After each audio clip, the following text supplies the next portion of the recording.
everyone. This is another Freedom to Feel conversation, and my guest today is Chad Hufford. He's the founder of Veritas Wealth Management. In addition to finance, he regularly teaches and speaks on fitness and faith, seeing these two as all important aspects of a purposeful and abundant life. I love that when I read in your bio. I had to say that here. And you're also the author of Forging Financial Freedom, Constructing Blue Collar Millionaires with 7 Wealth Building Lessons Extracted from the Alaska Oilfield. So Chad's book will be available on Amazon on April 27th, 2024. So this year. So this is my brief introduction to you, Chad. But there's a question that I love asking all my guests. How would you introduce yourself in your own words? If I were to ask, which I'm asking now, who is Chad in this moment in his own words?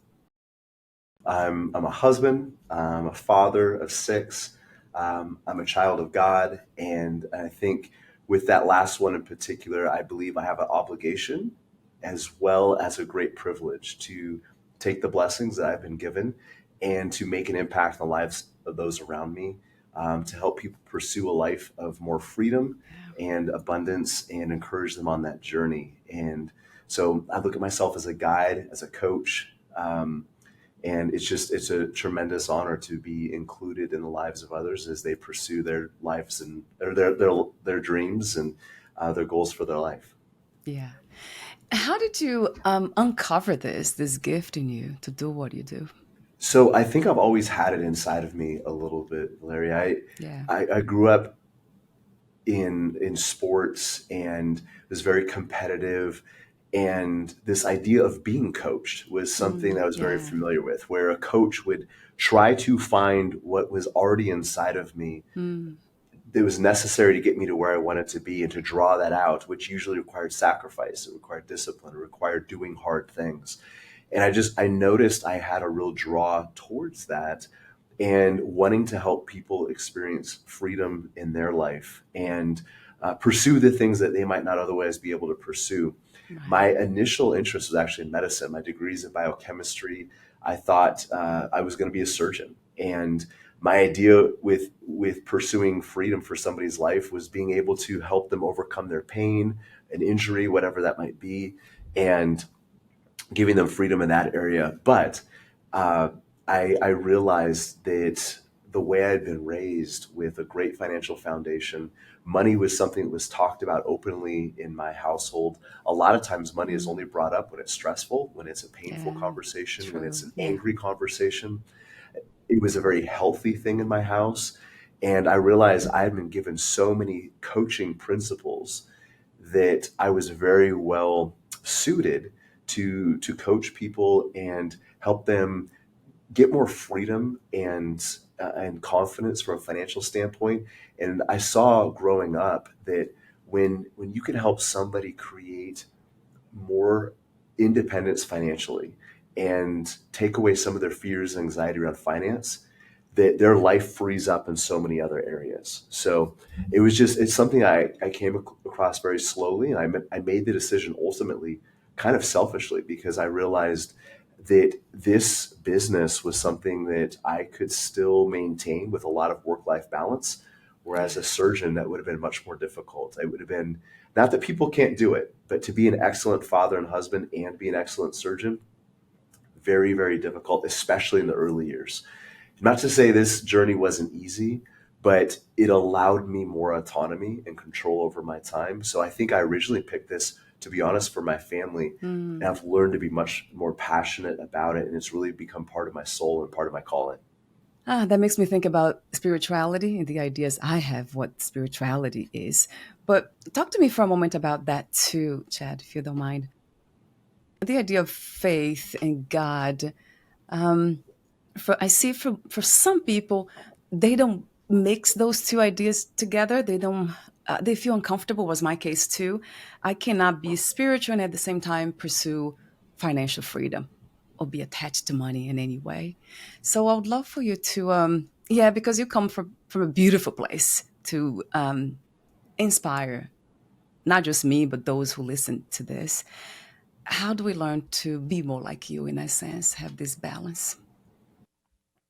Well, I love your question. And for me, finances and my faith are very much tied together because I believe that my life should be a river where blessings Yeah. flow through Mm. me rather than a pond where blessings flow into me, but Yeah. then it just stays stagnant. And when you have a pond and it sits there for a while, pretty soon Mhm. it starts to stink, scum starts to grow. Like we don't want that, So right? true. Yeah. And when we become selfish, when we gather blessings to us but don't let them flow through us, I think the same thing happens. Scum starts to develop in our life. Yeah. And I have been given a lot. And there's a verse in the Bible that says, to whom much is given, much is required. And I don't look at that as like a burdensome duty, but again, as a privilege. But so many have been given so much. And we live in a society right now where people focus on what they don't have instead of what they do Mm. have. And for me and my family, we try to shift that. And I believe being a good financial steward puts you in a position where you don't just protect your goals, your wishes, your dreams, but you have an opportunity to impact the lives of others. And I think for people who are generous with their money, that's a form of worship. That's a form of having an impact on something so much bigger than yourself, of being able to leave a legacy. And to be generous is not just helping the people they're being generous to. It actually changes your own heart. It changes your Mm. wiring. Now, we've known this for years, but only recently we've been able to prove this neurologically, how people who act generously actually change the patterns in their brain waves. And it's amazing. And these things have been taught for centuries, but now we can actually prove it scientifically that being generous truly makes you a better person. So for Mm. me, finances and being a good steward very much tied to my faith. Yes.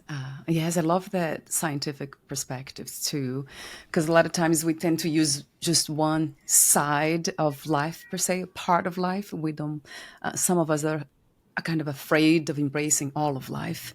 That's what spirituality is to me, is embracing everything, or being open at least to everything without pushing away. So, gosh, I have two questions I have to ask you before we talk about your book. What is if life had one purpose, what would that be? If life had one purpose, Yeah. I think it would be, I believe it's to glorify God. But Mm. I think in doing that, it's leaving a lasting impact in the lives of those around us, Mm. and helping others find success. And I think for me, that's how I've tried to measure success, is not what I've accomplished, but what my influence in the lives of others have allowed them to accomplish. Mm. Yeah, that's a beautiful answer. And that another one comes to mind. What is God to you? How do you define God? God is my creator, and I believe that He's left His fingerprints on me, on you, Yeah. and Mm. all over this world. I live in Anchorage, Alaska, and if I could shift my camera, I won't do it because it's Yeah. all connected and tied to stuff. I Yeah. got wires and microphones, but the sun is just coming up, and Yeah. beautiful landscape of mountains, and there's a rugged, untamed beauty to it. And it's just so evident. It's so clear. Uh, Mm. we live on the side of a mountain, Valeria, and every morning we wake up Wow. to a beautiful panoramic view of Anchorage and the inlet that Wow. comes into Anchorage and the port and mountains on the other side of it. And it's just this canvas that again, God painted, His fingerprints are on that.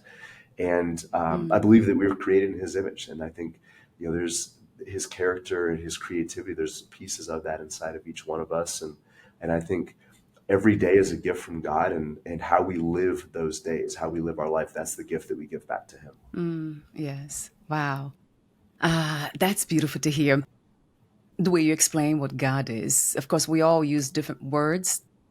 Some people don't even use the word God. I remember I stopped using the word God because um, my childhood traumas. So, and I remember the going back to nature, as you mentioned, that was my first connection with this idea of what God is. I remember feeling a lot more connected to nature, the sky, the moon, the stars, the plants and animals than people because of the trauma. So I guess my question is, what happens to some of us humans? Why do we disconnect from God, which to me relates to love and that sense of peace? Why does it happen? That's a huge question. And first, let me say, I'm so sorry to hear about the trauma that you've experienced and how that tied to Yeah. people manipulating Hmm. religion or manipulating God. And I think that happens too often. And you and I talked offline about, kind of these pillars to an abundant life, faith being Yeah. one of them, Yeah. finances being one, fitness being one, relationships being one. But those are all four so powerful that I think people can use any four of those to manipulate. Um, And because I think we have an inherent need for all four of those, it also gives people the opportunity to twist and use those things against people. And if we right. read through history, faith has in a disrupted view of faith has been used to manipulate people for a long time. And I think a lot of people carry those scars. I think people Mm, attach a an adulterated view of God or of a relationship with God through an imperfect person who harmed them in some way. And the world, of course, is full of that, and it always will be. And I think we also live in a society that's increasingly more disconnected anyway. We have screens and devices that separate us, that give us a a artificial dose of connection, but I mm, think we have become more and more disconnected, more and more shallow, less vulnerable, and I think that ties into our faith relationships as well. So I think your experience with trauma is unfortunately very common, yeah. and Yeah. I think we have a continual pressure to stay disconnected, to not be real with people, to not be authentic, and if we can't be that with each other, how are we supposed to be that with our Creator? Mm, So um, I'm sure there's much more to that. I mean, that's a big question, but I think those are a couple of the reasons that keep people from pursuing a healthy faith relationship. yes. Yeah. It makes a lot of sense to me. It resonates true. Another question that I used to ask, and a lot of people still ask that question: if God is all good, which really resonates that way when we meditate, contemplate, the depth of our own hearts and nature, and other people like yourself and so many people doing amazing things, like it's seeing God. That's it feels that way. Um, but I wonder why all the suffering, the unnecessary suffering, it plays a huge role in this realm of the human experience. Wow. Okay. You are. I said you could ask anything, and you pulled no Yes, you did. punches. Okay. So let me try to explain this in a metaphor. Yeah. You do not need to add darkness into a room. Darkness exists when there is an absence of light. Mm, We don't need to turn on darkness in order for a room to go black. All we need to do is turn off the light. So if mm, you have a room with no windows, no doors, and you flip the light switch off, darkness very quickly encompasses that. So the light is not causing the darkness. And I mm, think we live in a world that is in some ways like that. There's a lot of darkness. Like there's a lot of wickedness. There's evil. I think evil is a part of our natural world. When we invite God in, that light overcomes the darkness. But yes. all that needs to happen is for that light to be ignored, that light to be partitioned Mm, off, mm, and the darkness is there. So I firmly believe that God is completely good, mm, but this world does have a lot of inherent darkness. And when God is not invited in, or when we try to push God out of certain areas, it's easy for that evil to then overcome our lives, our perspectives, and I think that an all knowing, all powerful, all good God can still exist in a world that has a lot of darkness and evil. Um, mm, that's the best way that I try to wrap my mind around it, because it is confusing when we see this world. We see the yeah. destruction, we see the hurt, we see the anger and the malice, How does an all loving God allow this? And in the Right. Bible, it's pretty clear that He's allowed us to make our own decisions, and some people have chosen to live um, in evil and wickedness, and too often good people bear the brunt of that. It clearly said, though, I'm a student of Advaita Vedanta. It's a Hindu spiritual philosophy that goes as deep as it can get, to not to say that other religions don't. They all do. For some reason, they stop at some point. With Vedanta, it never stops. They just go Mm, deeper into it. And they do talk about that. Essentially, ah, in a way, darkness representing the world of God. So there's nothing really to see. But then when life comes into existence, which is light, as you said, then there's a possibility of recognizing God, of seeing God, being in direct contact with it. And they they do talk about the cause of suffering being ignorance, and you mentioned that too, which means ignoring, not in a pejorative way, but mm. ignoring what's true, ignoring fundamental truth, ignoring God. That's why we see what we see, the not the dark side, but actually the lack of light. So another question that I have for you related to the idea of financial freedom is success. What is success to you these days, Chad? Well, we've kind of already touched on it a little bit. It's, my ability to make an impact in the lives of others and help them achieve their goals, their dreams, help them become a better person. Because as I help others, it stretches me, it causes me to grow, it forces me to become a Yeah. better. My rough edges get smoothed off a little bit. Um, we've been very blessed in a lot of different ways where we could have my family could have a very comfortable life and kind of kick back, take it easy, Yeah. but I don't believe that that's why I'm here, and I don't believe that my success stops at my own comfort, and it needs to be able to we need to be able to give of what we have to help others find what they're pursuing. So, like I said, professionally, finance is how I do that because I think it's a great tool to build freedom, to build a more abundant life. But money alone does not solve problems. You have somebody Mm, who's struggling with mm, anxiety, somebody who's struggling with depression, somebody who's struggling with anger, mm. fear. Giving them more money doesn't help.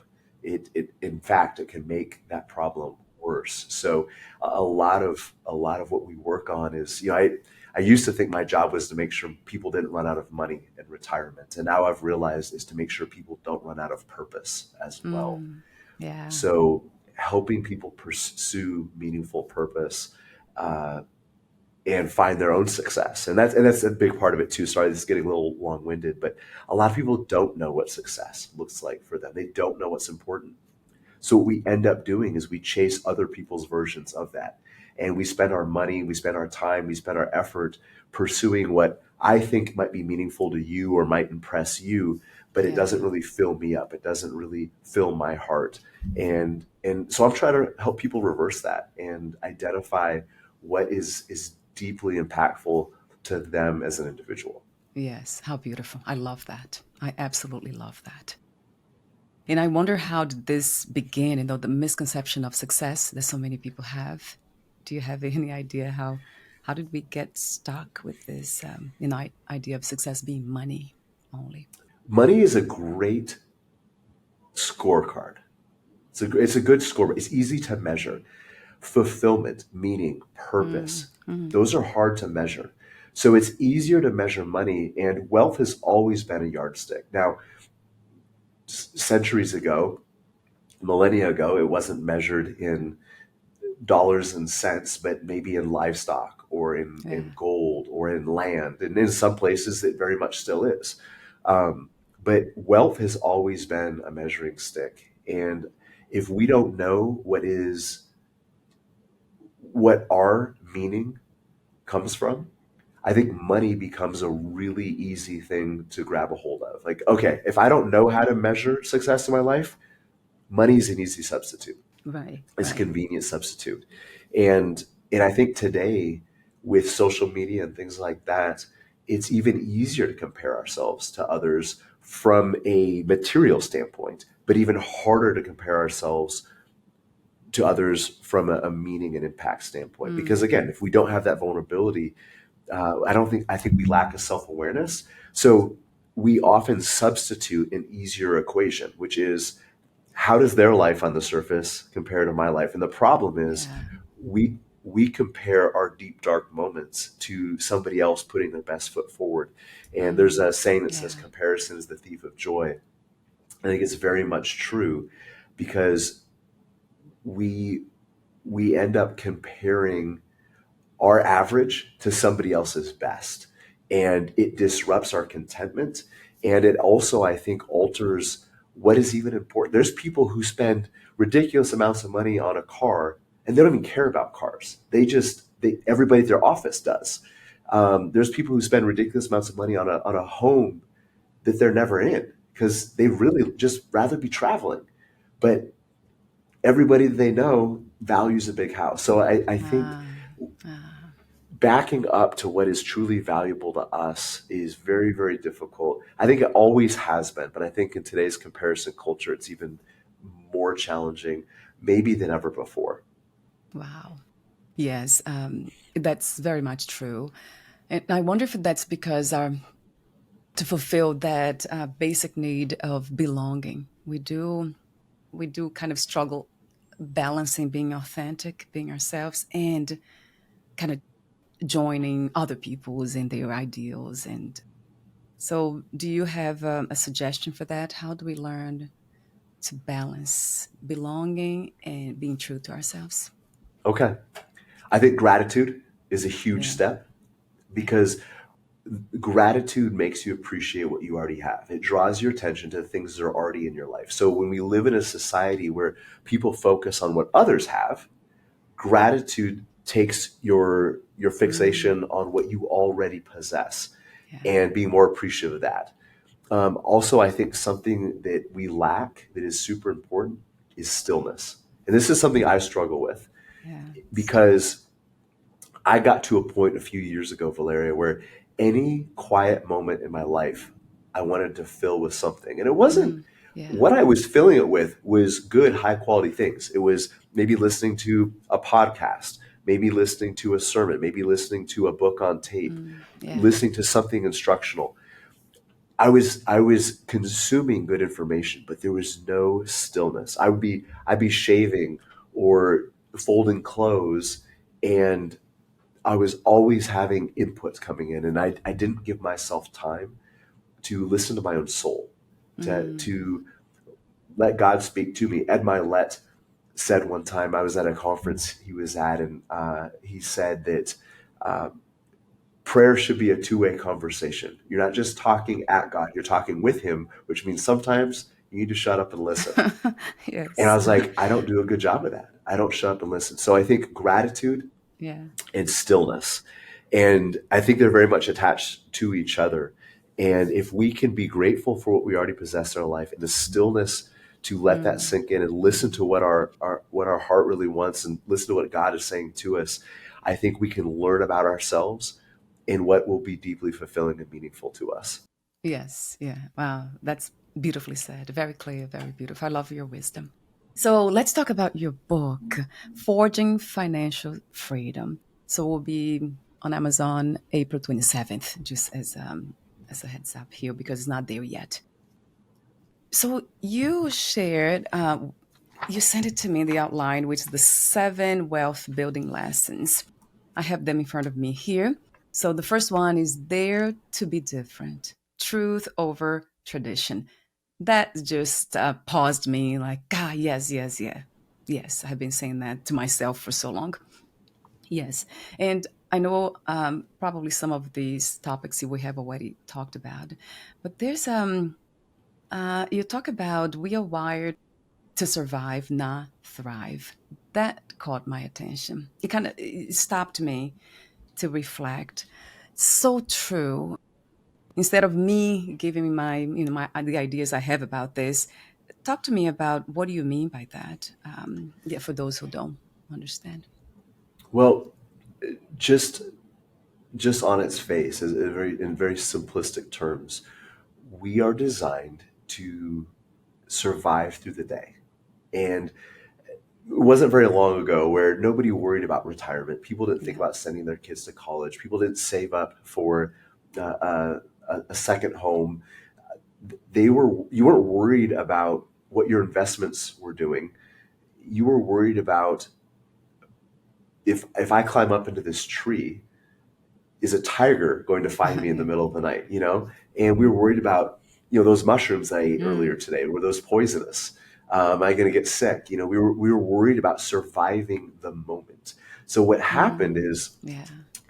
we've transformed from an immediate return environment to a delayed return environment where a lot of the pressure of survival has been removed. Not all of it, but in many parts of the world, the day-to-day survival pressures aren't there, but we still live in immediate gratification brains. And that's why that first chapter, Dare to Be Different, Yeah. I Mm. chose it to be the first chapter because ultimately that's the decision we have to make. Most of our most of our culture chooses immediate gratification. They choose to value their current self over their future self. And Mm. in doing so, they make an easy decision in the moment, which makes their life harder in the future. That's the trade-off. Ah, And yeah. whether we're trying to build a better body, build a better business, build better relationships, or build wealth, we have to be willing to do hard things in the moment that make life easier on our Mm. future selves. But it's completely against our wiring. And you don't have to look very far to Yeah. realize how rare that mindset is because we have normalized unhealthy behavior. People, they overeat, they overconsume, they overspend, they underexercise, Mm. they underserve, uh, they focus too much on themselves. So that's normal. We've normalized being overweight and broke and depressed. Mm. So I think as people try to pursue a life of more freedom and abundance, the first decision they have to make is, am I willing to be different? Am I willing to take a narrow path? Am I willing to do the hard thing, make the hard choices that most people are not willing to make? Mm. I usually don't make plans. I'm very bad at that, thinking about the future self. So that's interesting to see because that would imply fear. And I don't really subscribe to the idea of being afraid of the future self not having enough or dying a certain way. So that, for some reason, my brain, my mind doesn't really doesn't understand that. I mean, I love being in the moment. I love being here. And of course, I plan here too. I'm in the moment and I have done so much planning, but I usually don't think in the way that you describe. There's no, I'm not really concerned about what could happen. So is that a, is that a big problem? I'm just wondering if I'm in trouble in the future. I think you don't give yourself enough credit for what you do to serve your future self. Mm, Because I look at you right now and I see that you make a lot of sacrifices so your future self is fitter, healthier, and stronger. yes. You've talked a lot about some of the practices that you do to serve yourself, not just physically, but emotionally and spiritually in the future as Yes. well. Ah, I think you've gotten to a point, Valeria, where you've done some of these things naturally without knowing it. And that might be why you have less fear of the future. Because you are natural, you strike me as somebody who naturally serves your future self. But mm, most people without a plan can't do that. So let's just, okay. I know Mm, you love to work out, but yeah. I don't know if you go into the gym with a plan every week or every day. But for a lot of people, if they don't have a structured plan and somebody holding them accountable to that plan, Yeah. they don't stick with it. So right now we're recording this in the early part of February. 6 weeks ago, January 1st, the gyms were full of people that had Yeah. a ton of ambition, a ton of motivation. They were super excited, but most people didn't have a plan. They didn't have accountability. Mm, And now they're already gone, and we won't see them again until next January. So That's why it's so important to have a plan. And that's one of the chapters in the book too. It's Right. framing your financial house. It's the idea of having a blueprint that connects your current actions with your future goals. Because a lot of us, without a plan, something to guide, in this case, our saving and spending decisions, we can't make a tangible connection between who we are today and who we want to be in the future and what the steps need to look like to close that gap. Uh, You've done a lot of work internally to be able to naturally do that. But that is not a normal part. You already have dared to be different.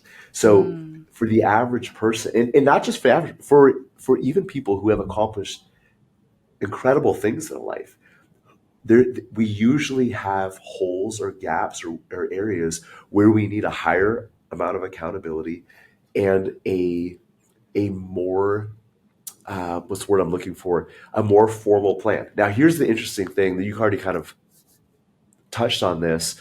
Um, we also need to be flexible, though. And mm, that's why I yeah. use the metaphor of a blueprint, because when you build a house, the blueprint, it allows you to build with a strategy. So you're proactively working towards a long term objective. And that's how we teach people financially, to proactively work towards a long term objective. So you're not just collecting investments. However, just like a blueprint, it's open to be revised. Mm, There will need to be refinement, because when you start building a house, the finished product when you started building is not going to be what you actually move into. My wife and I know this because we built a house a few years ago. We made so many changes yeah, I where can you imagine. couldn't even tell, like the blueprint went through so many revisions. They're like, this room doesn't even look like the way we intended it. Yeah. So we gradually refined our strategies, but the blueprint kept us on track. It kept us building towards this desired objective, even as that desired objective evolves. And financially, it's the same thing. The goals that I have for my family and I have for our finances now are not the same as they were 10 years ago, Mm, but we always followed a strategy. And too often, if people do not have a strategy, they're left to react to the world around them. That's in their health, that's in their relationships, it's certainly in their finances. So if we are proactively acting on a plan, even if that plan changes, we are less likely to react, and especially to react negatively or inappropriately to the circumstances around us. yeah, I'm glad to hear that. That made me, yeah, it makes a lot of sense. Of course, I trust myself when it comes to that.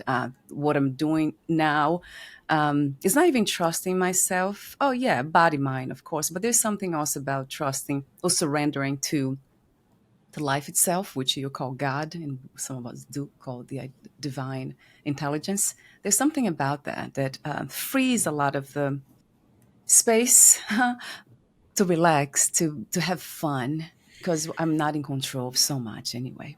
Well, and again, like when you talk about it, so you already have a much bigger vision for your life. And a lot of folks, I think, struggle with that. They struggle to dream. They struggle to see life Yeah, beyond themselves. So whether that's something that you have developed slowly over time, or it came naturally, or probably more than likely a combination of the two, right. that's a big part of the financial planning process, is getting people to envision life outside of this week, this month, and this year, but also envision, again, what is really important Um, and purposeful to them. And that's hard. That's hard.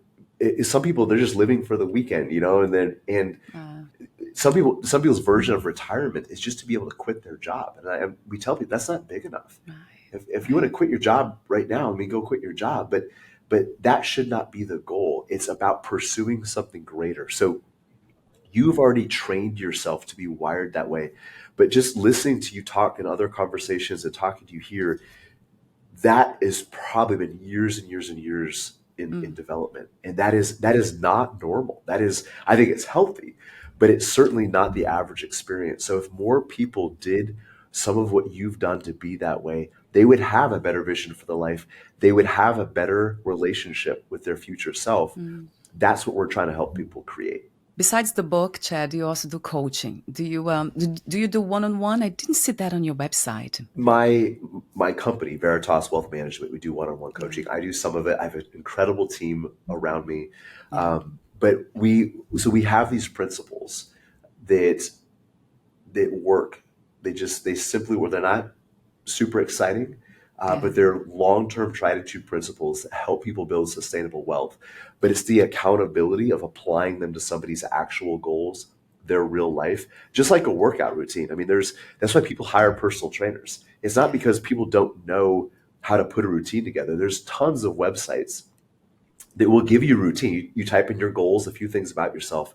What a Yeah. personal trainer does is it takes who you are today, takes your goals, builds a bridge in between those, and keeps you moving along a path.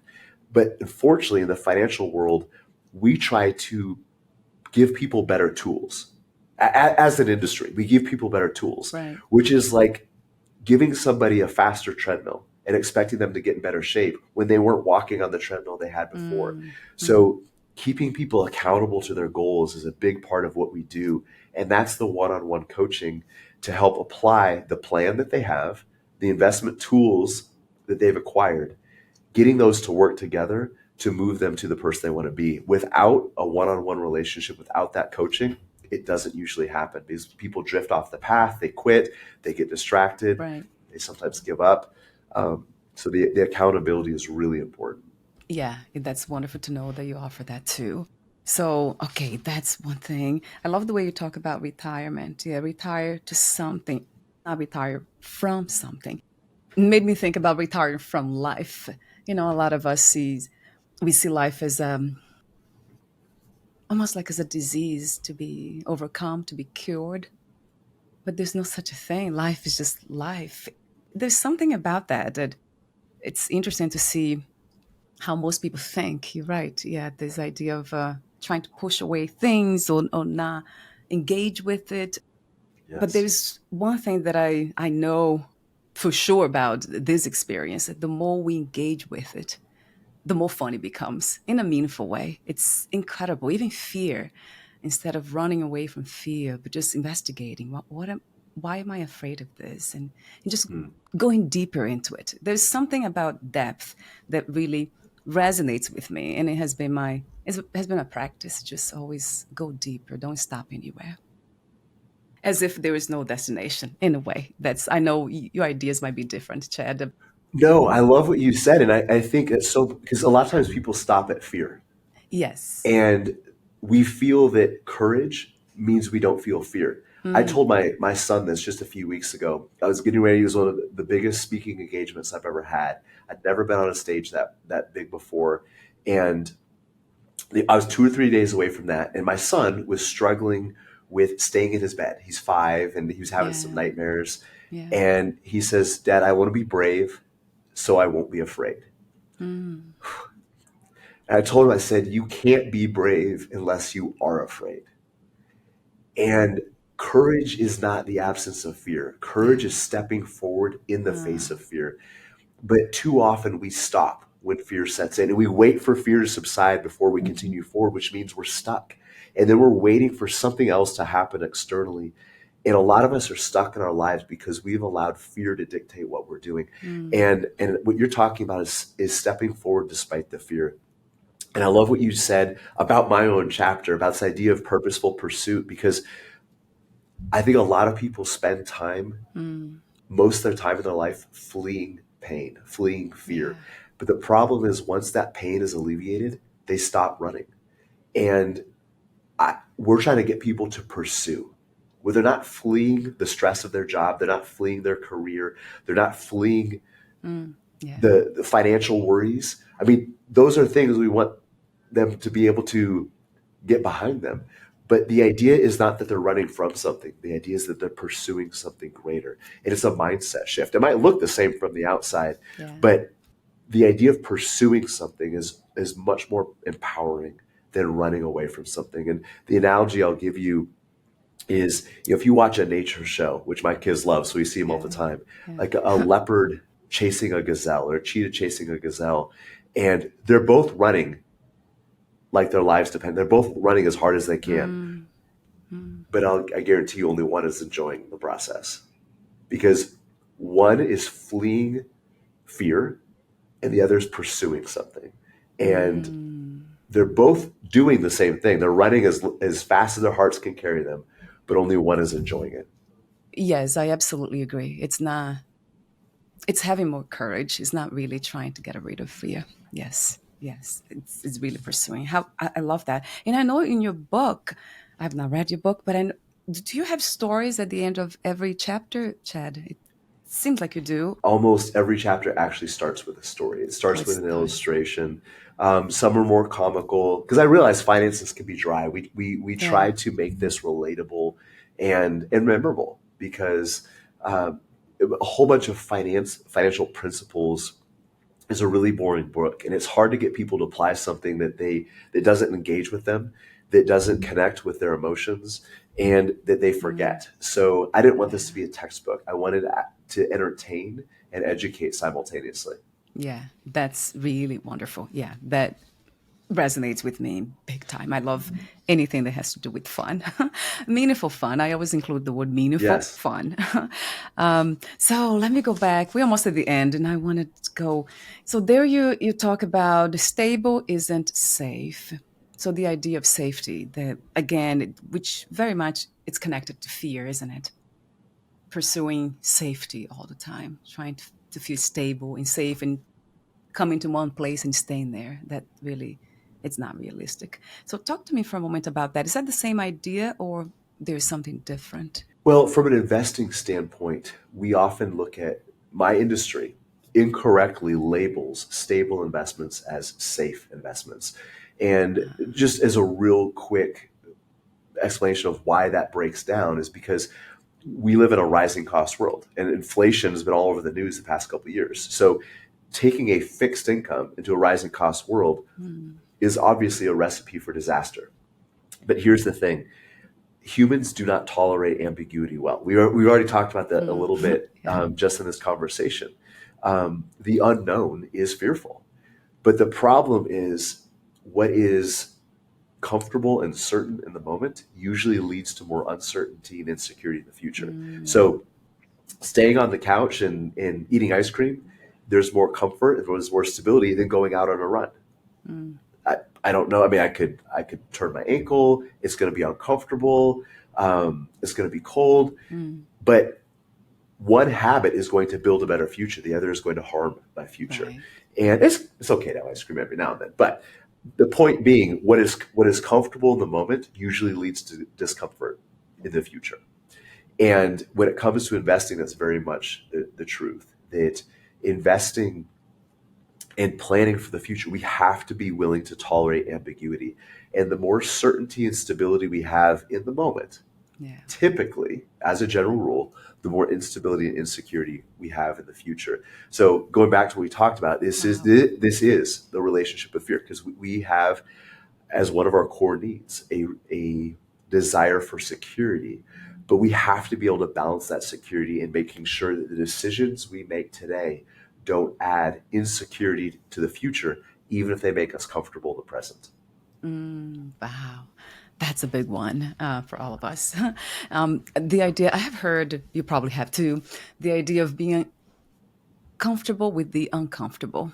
So Yes. that's something that I have, it resonates with me. I often do that. I kind of try to have fun and the meaningful fun in situations that's not really fun.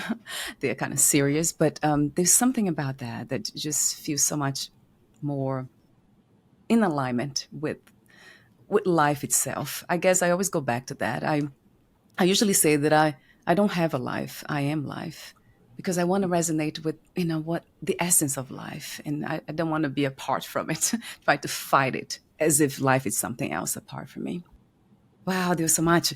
Um, is there anything else that you'd like to add, Chad, about finances? Well, folks can always reach out through our website or through Instagram. It's veritasalaska.com, and we have folks all over the United States.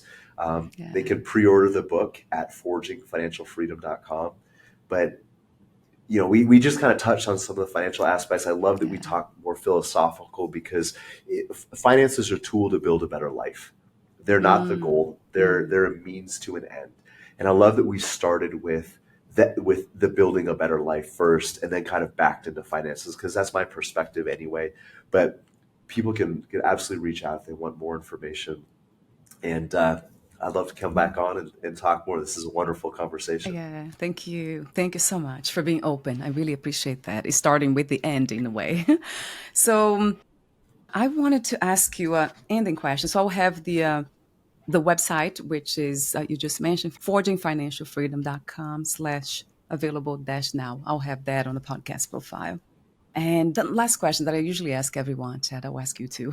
What three experiences you wish everyone to have before they die, before they lose the body? Okay. So this first one's going to seem a little weird. Yeah. The first one is a near-death experience. Mm, I think being faced with one's own mortality allows people to see how precious every day is. And I have I've had two very traumatic experiences, um, and one especially I'll just briefly touch on is carbon monoxide poisoning. It was a devastating blow, but I should have not survived it. There's no reason other than I believe God wasn't done with me yet, and mm, that's why I'm still here. But being faced with my own mortality allowed me to see the preciousness of life in a brand new way. So that would be number one. Um, Number two would be experiencing miracles. yeah. Um, I believe miracles still exist, but I think we don't see them. Um, Mark Twain said, "You can live like everything is a miracle or nothing is a miracle." And we live in Right. a society where there's so much new, so much is changing. I think sometimes we Yeah. miss them. In my own life, uh, we've had some more obvious ones. About 10 years ago, about a decade ago, my wife was pregnant, and the baby was diagnosed with a terminal uh, chromosomal issue. They said that he would likely die in the womb, and he would never see his first birthday.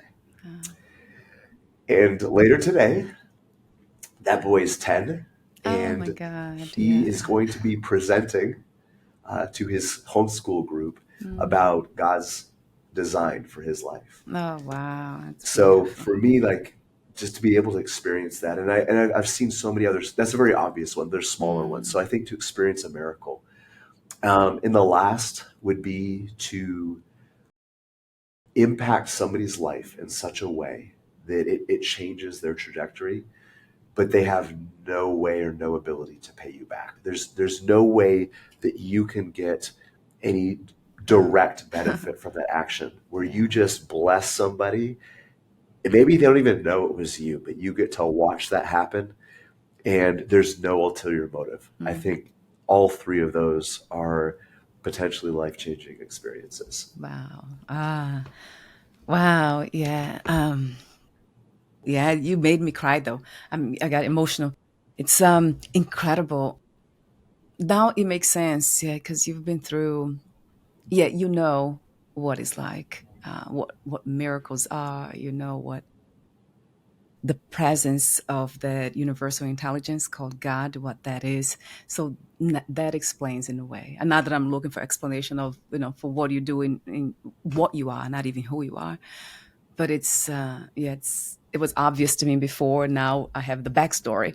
How amazing. Thank you so much for being you, Chad. It's really beautiful what you're doing, sharing this with others. We do need more of this kind of inspiration. Thank you. It was my pleasure and privilege. So thank you. Yeah. So we'll meet soon. Thank you so much again. Bye for now. Thank you. Bye.